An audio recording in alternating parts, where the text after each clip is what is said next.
to work exclusively from an office. 72% want a combination of office and remote work. And there were other interesting things as well. We talked about all of this with Brian Elliott, who is a vice president at Slack and also the head of the Future Forum, which is a think tank that is putting out this research. And we talked with him about this recently. Brian Elliott, hello. Hello, Ken. Where are you today? I'm in San Francisco. Tell me about the Future Forum. What is that? Yeah, so Future Forum is a think tank that I'm leading.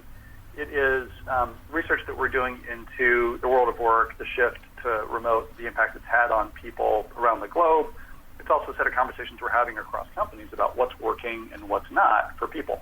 Mm-hmm. The Remote Employee Experience Index. Tell me about that. It's a survey instrument and some research work that we did that got into and had talked with 9,000 knowledge workers around the world about their experience working remotely as well as their experience in the office, and allows us to kind of compare and contrast across different groups, different countries, different companies, what's working and what's not for people. Mm-hmm. How did you make up a methodology for this, for measuring how we work remotely? So we've got professional researchers that do this work all the time on an ongoing basis. We've also done a fair amount of work with a professor and her group, Pam Hines at Stanford University.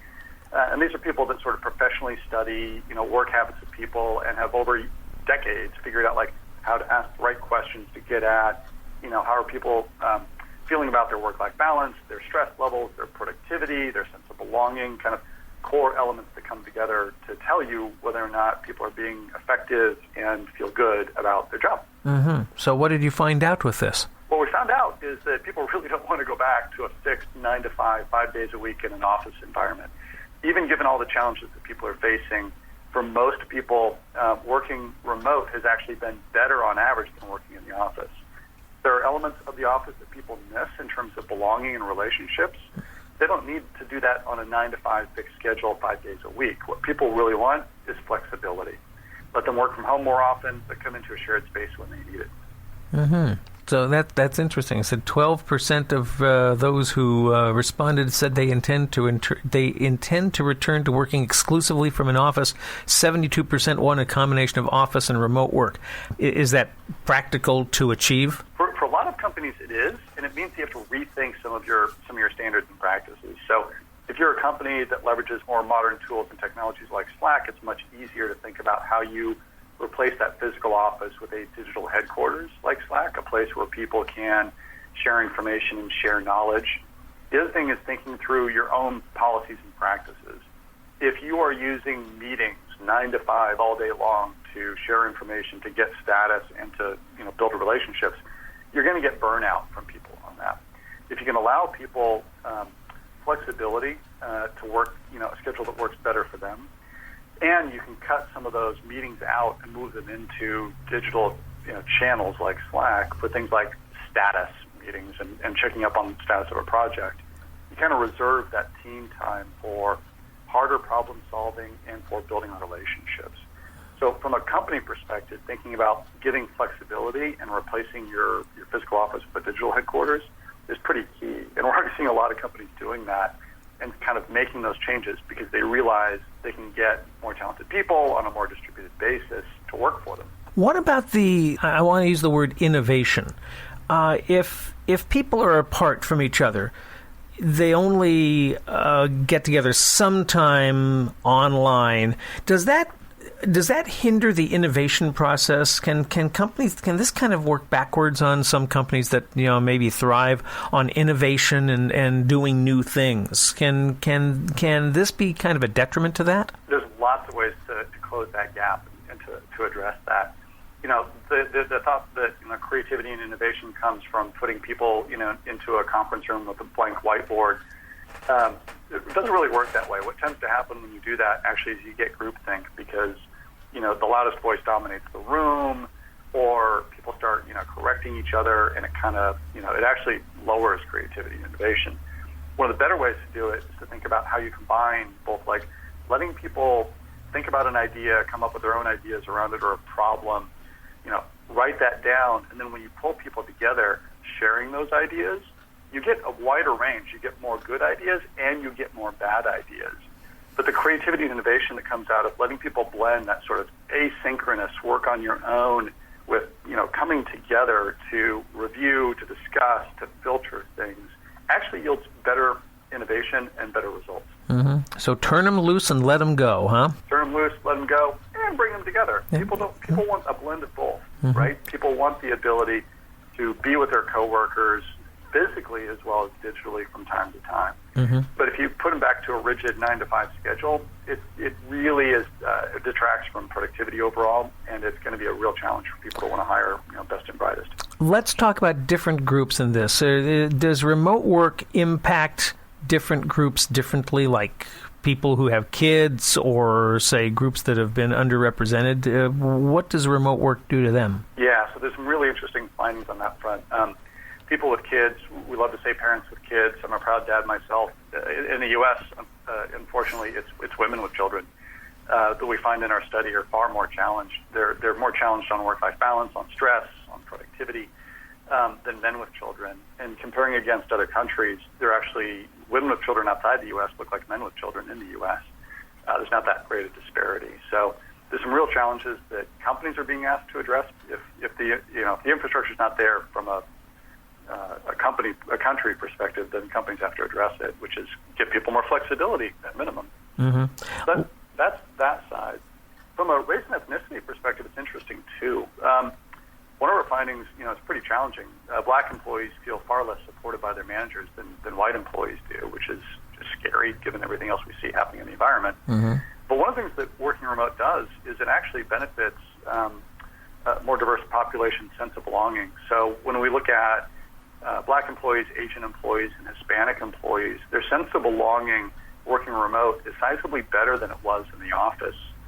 And so, there's a leveling of the playing field that seems to be at work there, perhaps because you're not reminded 9 to 5 every single day of coming into a white majority workspace that can really help bring more diverse groups together. Mm-hmm. Let's talk about executives and managers. Is this remote work experience different for those than, say, the rest of the workforce? It is, but it's really focused on those folks in the middle. It's middle managers that are the most challenged. So, senior executives have their networks and have their groups. Individual contributors have their teams. Middle managers are people that are sort of stuck in the middle. They're the ones that, maybe haven't formed their network yet or their group yet. And a lot of them are also, they're really kind of challenged because if you're kind of stuck in the old, almost industrial age version of I'm measuring my team on the basis of attendance and monitoring, their productivity, if you don't have the right tools, also, you're just compounding a level of stress. A lot of those folks do exactly the opposite of what they should do. They end up calling status meetings. And so you're putting your team into even more, video calls on an ongoing basis, which actually degrades your team's performance. If you can move that status check work into, digital channels like Slack, then you can actually pull the team together to have, more in-depth conversations about problem solving or more, social bonding and cohesion. So there's a lot we need to do to help middle managers be really good leaders, focused on, outcomes instead of output. But we also need to help them figure out what are the right tools to use to be successful. Mm-hmm. All right. The takeaway question: what's the takeaway from the Remote Employee Experience Index, and what are the big changes that business and companies should be looking at right now? Yeah, two really big ones from a company and executive perspective. One is giving people more flexibility, letting them work more from home, giving them shared space, but also giving them more flexibility in their hours yields really good results. And the second is you really have to think about what's your digital headquarters. What's the one place where you can bring everything together for people to share information, to converse, and to have that digital water cooler. And that's where Slack comes in. Mm-hmm. This is really a game changer. Were there any surprises in this research for you? I think some of the surprises for me were around especially the race and ethnicity answers and the response of people around sense of belonging being better working remotely. Given all the challenges that we face in the U.S. around race and ethnicity, anything that we can do that helps make that better is important. 72% of people coming into the workforce over the next decade are going to be non-white. So we need to find a way to address this, not just in society, but at work. Mm-hmm.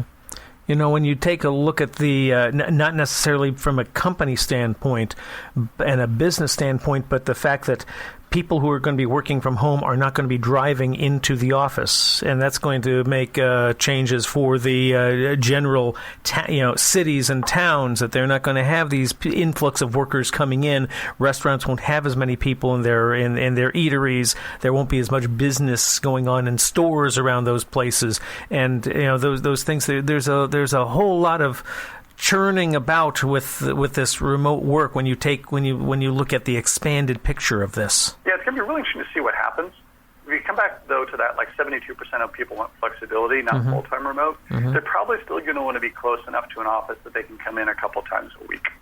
And so I don't think it's as big a degree of change as like all of a sudden everybody gets, equally distantly spread across the United States, for example. I do think what you end up with is more flexibility means fewer hours spent in a commute. Average American spends 52 minutes a day in a commute.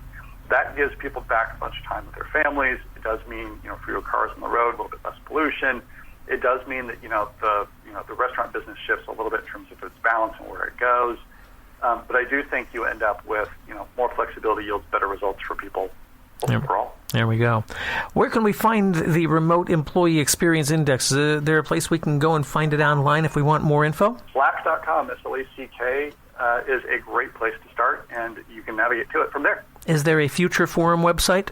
There is, futureforum.com. All one word, futureforum.com. There you go. Brian Elliott, this has been fascinating talking to you, and I hope we can do this again and continue this conversation. Wish you the best in San Francisco. Thanks much, Ken. Brian Elliott is the Vice President of the Future Forum, which is a Slack-led consortium that aims to rethink the modern workplace.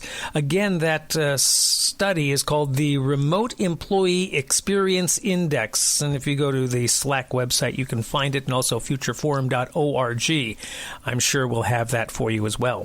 And that is going to do it for the 41st edition of Conversation Collage. I thank you for joining me and coming back, and I hope you'll be back for future sessions here. We'll have plenty more. As a matter of fact, I'll give you a little hint about our next program.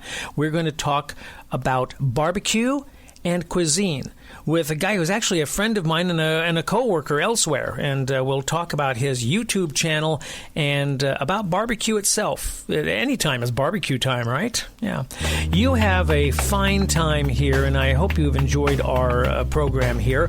Please rate on it, like us if you can, check us out on Facebook and Instagram, and be with us for the next edition of Conversation Collage. Ken Joannesen here.